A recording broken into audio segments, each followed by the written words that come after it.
BJP ने युवाओं को सिर्फ धोखे के अलावा कुछ नहीं दिया है। 13 लाख नौकरियां हर साल देने का वादा किया था, जो जिसमें से कि आज तक 4 लाख नौकरियों से ज़्यादा दे नहीं पाए हैं। माननीय संजय सिंह भले कुछ न कर सके, वो पावर में नहीं है, लेकिन हमारे दर्द हमारी पीड़ा को सुनने के लिए एक बार वो पहुंचे। वो 23,000 जो खाली रह गया है, प्लीज बाबा जी उसको भर दीजिए। अब किसी भी देश के विकास में यूथ जो होता है, यानी कि नौजवान जो होते हैं, उनका बहुत बड़ा योगदान होता है। कई पार्टियां जो है वो नौजवानों के लिए बहुत कुछ करने का प्रयास करती है। योगी सरकार भी कहती है कि नौजवानों के लिए उन्होंने बहुत कुछ किया। समाजवादी पार्टी भी कहती है कि उन्होंने बहुत कुछ करना है, उन्होंने बहुत कुछ किया भी है। लेकिन आम आदमी पार्टी के जो समर्थन करता है, लेकिन जो यूथ भी है, वो आम आदमी पार्टी के बारे में क्या सोचता है, उनको कितना सपोर्ट करता है।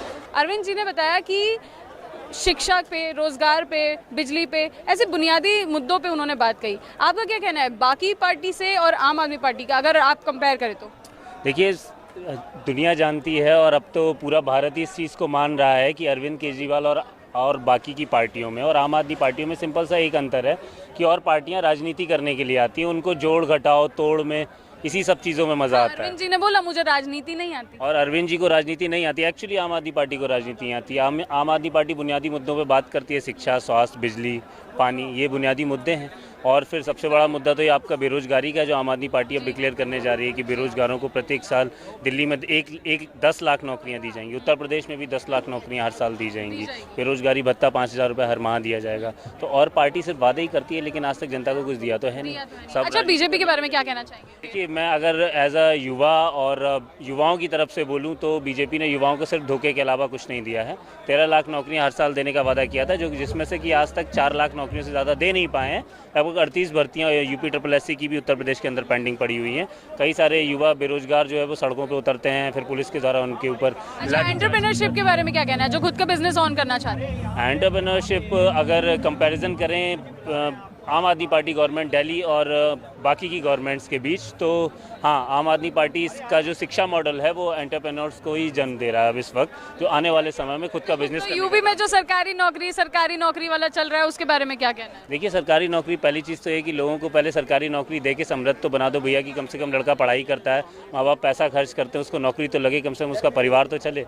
उसके बाद एंटरप्रेन्योरशिप वो अपने बच्चों को करवाएगा, कि अभी तो बच्चे ही नहीं पढ़े लिखे उत्तर प्रदेश के अंदर, तो एंटरप्रेन्योर क्या बनेंगे? ABCD तो सीख लें पहले, और फिर सरकारी स्कूलों की तो हालत आप लोग जानते ही हैं। अच्छा, स्कूल की बात आपने कही, यहाँ की सरकारी स्कूलों के बारे में या फिर प्राइवेट स्कूलों के बारे में आपका क्या कहना है? देखिए, यहाँ के सरकारी स्कूल, गवर्नमेंट बजट तो देती है कि 16% जो है हम शिक्षा को बजट दे रहे हैं, लेकिन उसमें से खर्च कितना होता है? 2 से 3%। और मुझे तो लगता है कि वो बस मिड डे मील चला रहे हैं, मिड डे मील के नाम पे बच्चे स्कूल जा रहे हैं, उनके पेरेंट्स भी खुश हैं कि अब एक वक्त का खाना बच्चों को स्कूल के अंदर मिल रहा है। बाकी तो प्राइवेट स्कूल आप जानते हैं अपनी जेबें भर रहे हैं, डोनेशन ले लेके एडमिशन ले रहे हैं। तो आइए लोगों से भी बात करते हैं, शिक्षकों से बात करते हैं। आपका क्या कहना है इस बार की जो शिक्षा नीति है, या फिर शिक्षकों के लिए जो भी प्रॉब्लम्स उनके लिए आ रही है, उसके बारे में आपका क्या कहना है? मैं आपके माध्यम से बस उत्तर प्रदेश की माननीय योगी सरकार से बस यही प्रार्थना करता हूं कि 1,37,000 पदों पर जो भर्ती करनी थी माननीय सर्वोच्च न्यायालय के आदेशानुसार, जिसमें अभी भी 23,000 पद शेष रह गए हैं, उसके लिए हम लोग लगातार 6 महीने से SCRT पानी की टंकी पे, हमारी बहन टंकी की 150 फीट ऊपर टंकी पे चढ़ करके योगी जी को पुकार रही है, चीख रही है, लेकिन सरकार एक बार भी उनका कोई प्रतिनिधि हमसे मिलने तक नहीं आया। शिखापाल नाम की हमारी बड़ी बहन। और मैं इस रैली में आने का बस एक मकसद था, आप पार्टी के नेता माननीय संजय सिंह भले कुछ न कर सके, वो पावर में नहीं है, लेकिन हमारे दर्द हमारी पीड़ा को सुनने के लिए एक बार वो पहुंचे थे। आपके भी माध्यम से आने का यही मतलब था कि आपके माध्यम से, उनके माध्यम से हमारी बातें सरकार तक पहुंचे, सरकार हमारी इस विनय प्रार्थना को सुने और इस पर विचार करे। मैं बस इतना कहना है कि 1,37,000 में जो पद रह गए हैं शेष 23,000, उन पदों को हमारे योग्य अभ्यर्थियों, जो भाई बहन अभी हमारे छूटे हैं, चयन जिनका नहीं हो पाया है, उनके द्वारा भर दिया जाए। 25 जुलाई 2017 को माननीय सर्वोच्च न्यायालय ने शिक्षा मित्रों का समायोजन रद्द किया, कहा कि ये शिक्षा मित्र नहीं, शिक्षा शत्रु हैं, और सरकार को आदेश दिया कि 2 भर्तियों में इन पदों को भर दिया जाए। सरकार ने एक भर्ती निकाली 68,500 की, जिसमें बच्चे पास नहीं हुए। योगी जी ने खुलेआम मंच पे आके ABP न्यूज पे कहा कि हम तो पद भरना चाह रहे हैं, लेकिन हमारे पास योग्य शिक्षक नहीं है, पद खाली रह गए। दूसरी भर्ती निकली 69,000 की, जिसमें बच्चे बहुत ज्यादा पास हुए, योग्यताधारियों ने अपना योग्यता दिखाई, लेकिन चयन हुआ 69,000 का।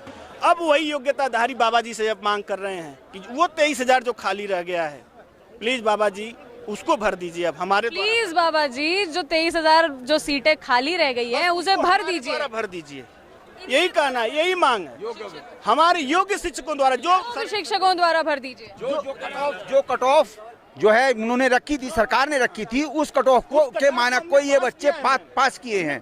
वो कट ऑफ जिस कट ऑफ पे इन्होंने नियुक्ति कर रखी है, ये बच्चे उसे क्रॉस कर चुके हैं। जब आपके पास पद शेष है तो इन बच्चों की आप नियुक्ति क्यों नहीं करते?